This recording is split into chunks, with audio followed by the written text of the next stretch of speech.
you guys can go for it. Okay. All right. Well, welcome to Coffee Talk Tuesday. My name is Shalise Stevens. I'm here. Well, I'm going to introduce my guest since she's just sitting right here. This is Natosha Bowers. So we're in Atlanta, and co-host Trip is, where are you? I'm in St. Louis. So we are spread about on this Coffee Talk Monday for our Coffee Talk Tuesday show. Yes, we are. So why are you so pink? I'm blushing. We spent the whole day at the lake yesterday at Lake Lanier. Well, did you have a good time? It was amazing. Did you practice social distancing? Yes, with other people. Of course we did. Yes, I did. Yeah. We just went. My father-in-law had just a piece of like a mole removed, and we're in a doctor's office, and this woman comes in about 250 pounds, but she made up for it. She was 5'3", with no mask on, coughing like a mental patient. And Vita almost went into full cop mode and was ready to take them both down. It's just, in a doctor's office where they say, please wear a mask. Right. And this, and I know who she voted for, I won't say, but God, just for the rest of us, wear a mask. You're doing it for other people. It's not to prevent you getting the disease. It shows some class and, try to help everyone else out. If we all wore masks, this thing is not going to kill us. If we don't, it's going to keep on going. Well, especially if you're coughing and you're like obviously spreading germs. Right? Yeah, it just, just my disdain for people who don't care about their fellow man. It doesn't take much to wear a mask. And then, so there was a case where two hairdressers here in Missouri both had the COVID-19 for a week. They cut 140 people's hair. They wore masks. The people getting the haircuts wore masks. 0 transmissions. What? Wow, that's awesome. A foot behind your head. That's cool. Good story. Wear a mask, and if you feel like sending some money to a certain former vice president who's running against a toad, go ahead. Nobody ever knows what Tripp's political views are at all. Yeah, I couldn't tell. Isn't that amazing? Where that's like a subliminal ad where it's fleeting. So, well, guess what? Actually, right now it started raining. Like it's thunderstorming right now. The sun was out. Like 2 minutes ago, and now it's like downpour here. So yeah. It's kind of. Yeah. Did you hear that? Can you hear it? I did not. I thought you were thinking. That's what I heard, a loud noise. And what are you drinking for Coffee Talk Tuesday? Water.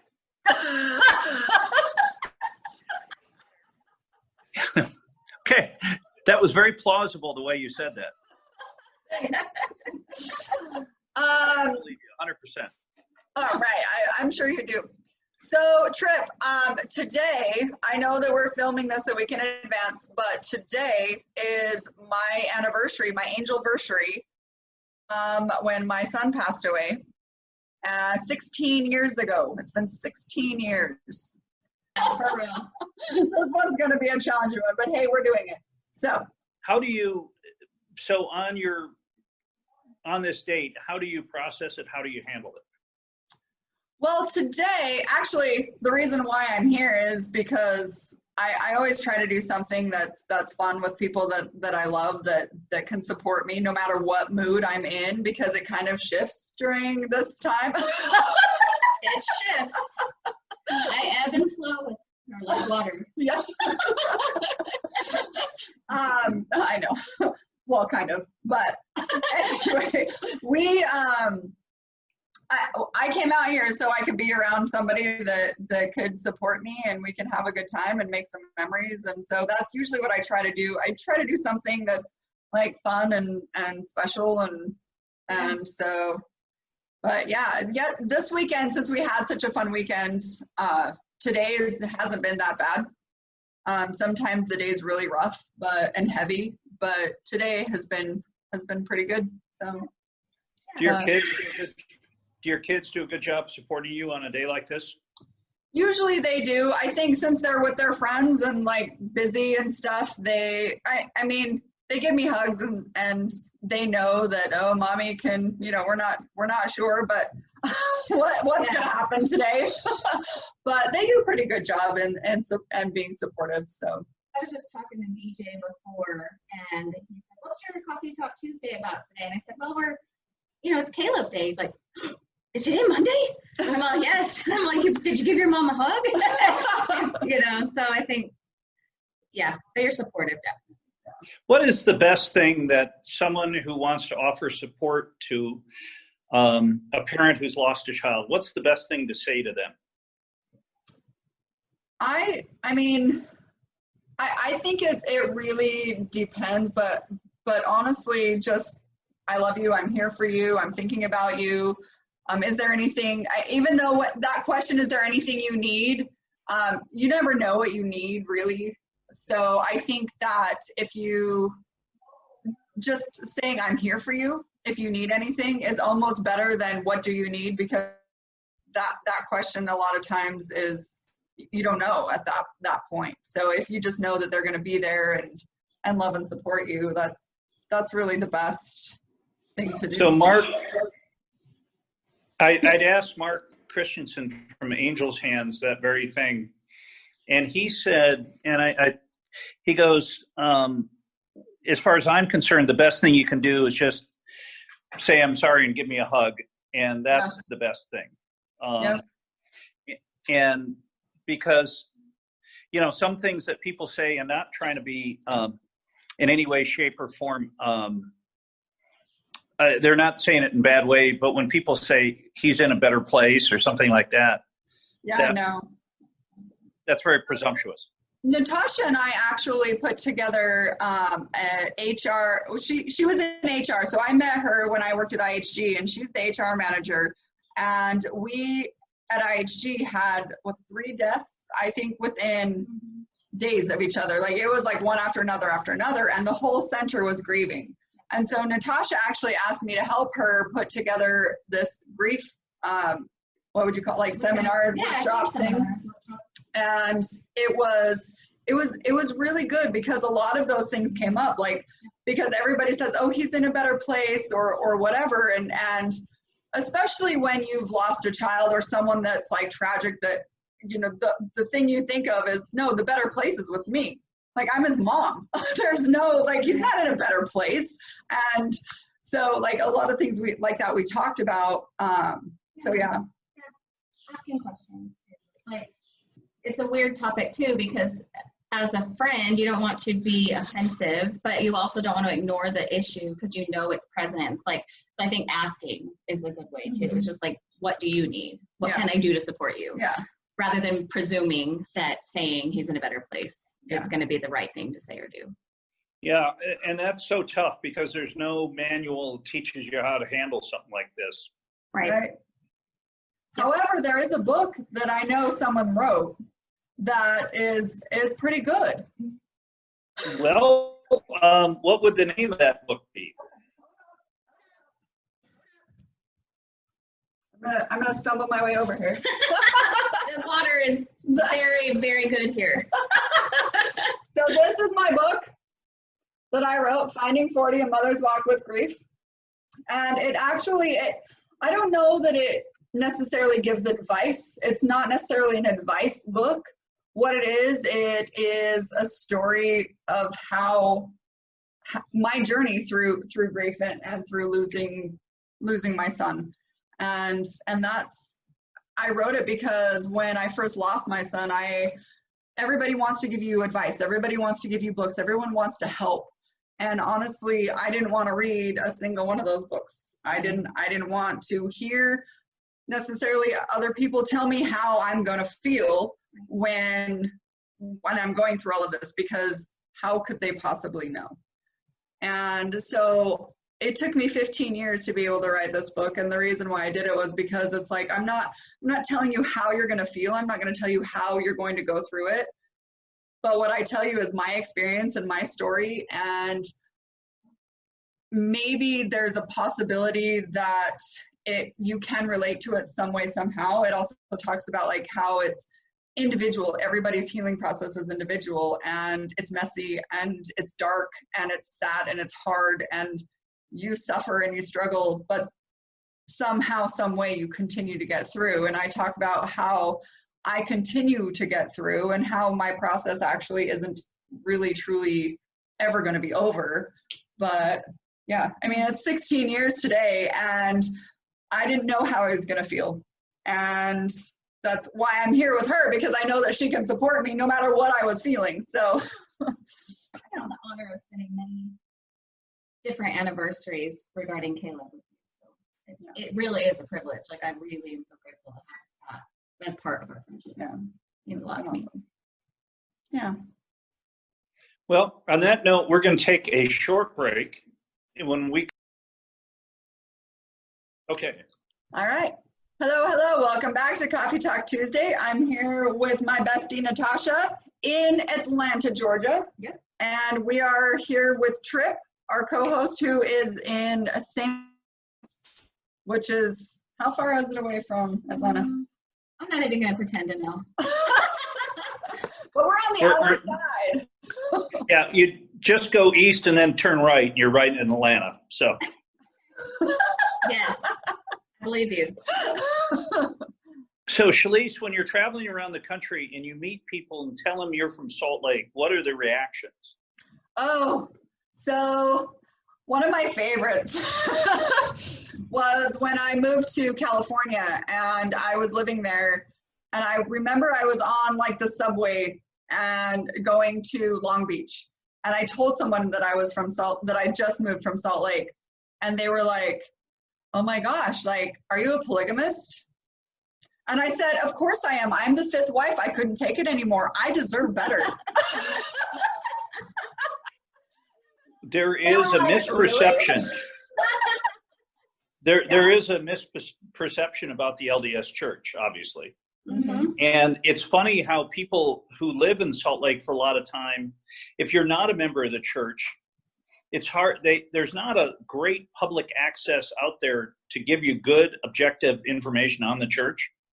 So I've had a lot of misconceptions about the church that only recently I've learned about. But my original 7 years living in Salt Lake, I thought the church was kooky. I didn't, and then you find out that it's much more of a mainstream church. Yeah. And the giving the 10% part would be tough. Yeah. But I grew up LDS. So I know all about it. That's where I'm from. Yeah. Natosha grew up in the LDS community in Utah, but not being LDS. So there's. Oh, I've had all the same questions. But we just recently relocated to Georgia from Salt Lake. And so I've had all kinds of, are you a Mormon? Isn't everybody Mormon? Oh, you don't drink. And they just make an assumption that I can't drink because I lived in Salt Lake City, things like that. So there are a ton of misconceptions out there. Yeah, and but you can drink when you're next to my co-host, correct? Water. Yeah. Yeah. Water. That pop-off water is great when you can get it. The other misconceptions about Salt Lake is it's not a very fun community, and there's nothing further. I mean, the Salt Lake City itself is amazingly diverse. If you look at kind of relaxed culture, our previous mayor was gay. Salt Lake City itself has the 11th highest gay population in the country by percentage. It's very diverse.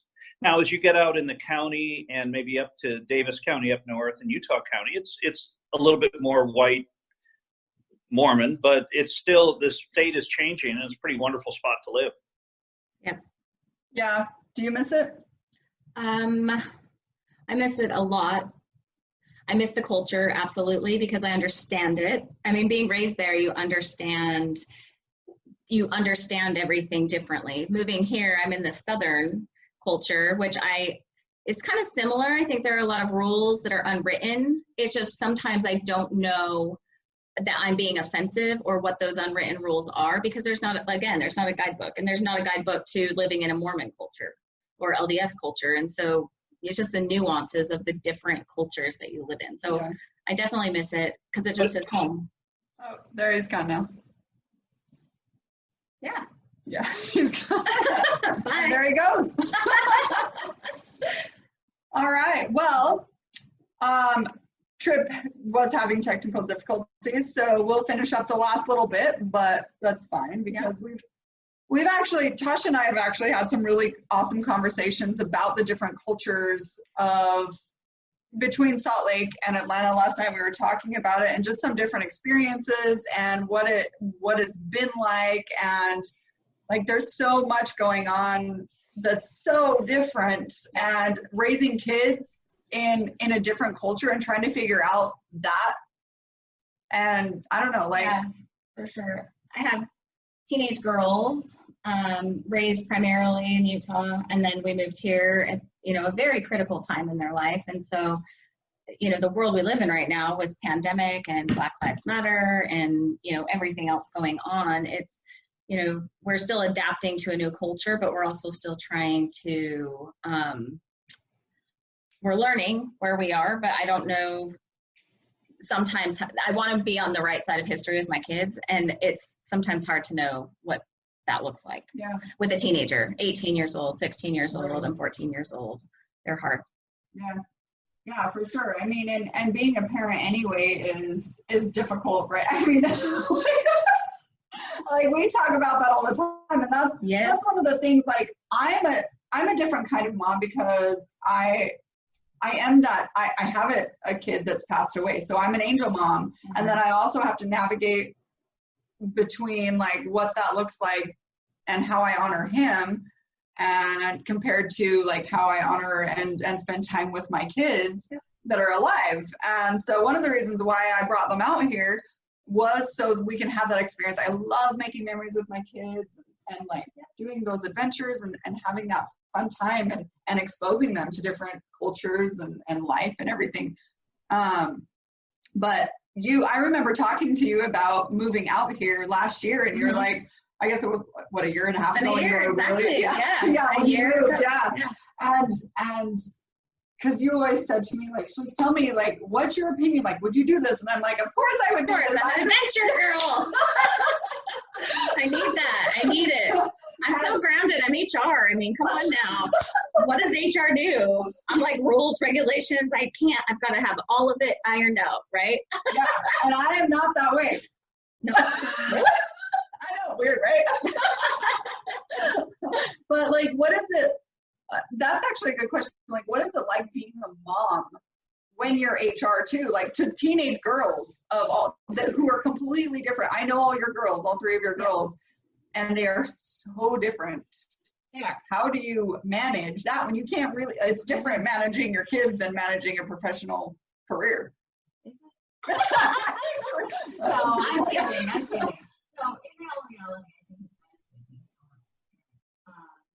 Even yesterday, so we were at the lake with DJ, and kids, he was tired, and fighting with siblings, and it does give a different perspective and patience and tolerance of being in HR. You see everything. You see everything that happens with a colleague or an employee or a company and culture, and you're kind of the face of it. And so I think as a parent, there's nothing different. You're the face of your children, and you're the face of, until they're going to grow up and make their own decisions. But being that face, it's the patient side of it, I think, is where it's incredible, because like Shalise and me, like we're learning to co-parent this week. But I do. I think even with each of my kids, it gives you the ability to adapt to them as a leader in their life, like I would adapt to any employee at work, because you have to be adaptable and roll with things really quickly. Absolutely. Well, and I think that and you saying that it's so true, and us co-parenting together, and I think it does take a village. Like I definitely need your support when I have my kids. Like, I'm a single mom, you're a single mom. Like, we're trying to figure this out. How do we do this together? And the last time I was here, she did the same thing for me. One of my kids was having a meltdown. She's like, do I need to intervene? I'm like, yes. Are you kidding? Yes. Please help me. Right, because we have those, and I don't approach her as mom. Like, I approach her as me, and she respects me and she loves me, and we were able to talk about that. Yeah. But then ultimately it goes back to you. I mean, and Yeah, it's true. But yeah, and then like being in that world of trying to figure it out, and I can't even imagine raising teenagers right now. Like, it's hard. My daughter's 12, and so she's still in that, like, okay, like, trying to figure it out, but not really wanting to have her extreme independence like your girls. Like, yeah, true. And I do have a question for you. Okay. So if it's too much, just let me know. So we spent a lot of time this week doing water activities. Mm-hmm. We know the story behind Caleb and what happened. Like, how have you, because even we were in the river, we were doing some, like rock, kids were in the river, it was going pretty quickly, and we were in a lake yesterday. And how have you been able to, and it's probably in the book, but like, how have you been able to get comfortable again in those situations with a rambunctious 8-year-old? Right, that has no fear of water or no fear of life, and gives his mom, like, I'm surprised I'm not more gray than I am. I think I just have really good genes. Thanks, Mom. I love it, yeah. But how it really is, like, I'm that person who jumps into situations that scare me. I don't live in fear. I'm safe and I'm practical, and I know, like, I'm not going to take my eyes off my kid. Like, but I also I believe in giving them their independence and their freedom, and not I want them to learn how to swim. I want them to be able to face their fears. And I mean, you saw my anxiety kick up though. Like, there was that, like, oh my gosh, like, it's different.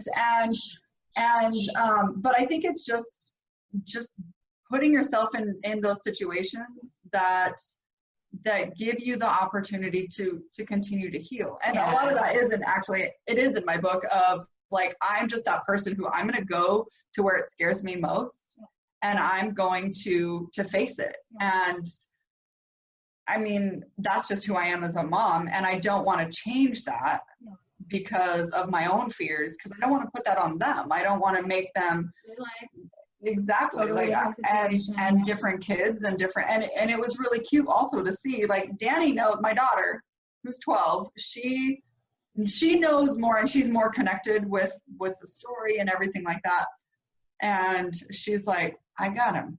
Like, sometimes her mommingness drives me more crazy than her just like oblivious nature that she can be. But she stepped up, and she's like, because he was the story. So we were in the river, and it wasn't like a super crazy deep river. It wasn't even fast flowing, but DJ got on a rock and it was slippery, and he was like, I'm stuck. I can't move. It's too slow. It's like, come back, DJ. And he's like, I'm trying.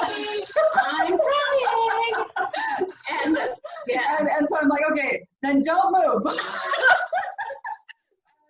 and Danny, she's like, I got a mom, and she stepped. I mean, Natosha and I were both ready to jump off that rock and go get him if we needed to. He was safe. But Danny was like, I got him, and she walked her way over and she grabbed him, which I think is so cool about, like, she knows well, and I teach my kids about water safety too, and that's something that's so huge. Like, water safety is so important, and it is, even though I have my foundation for heart kids, right? Like, water safety is important to me. Like, I'm making my I'm kids. always saying it's such a passion. It's such a passion. We need to prevent water safety.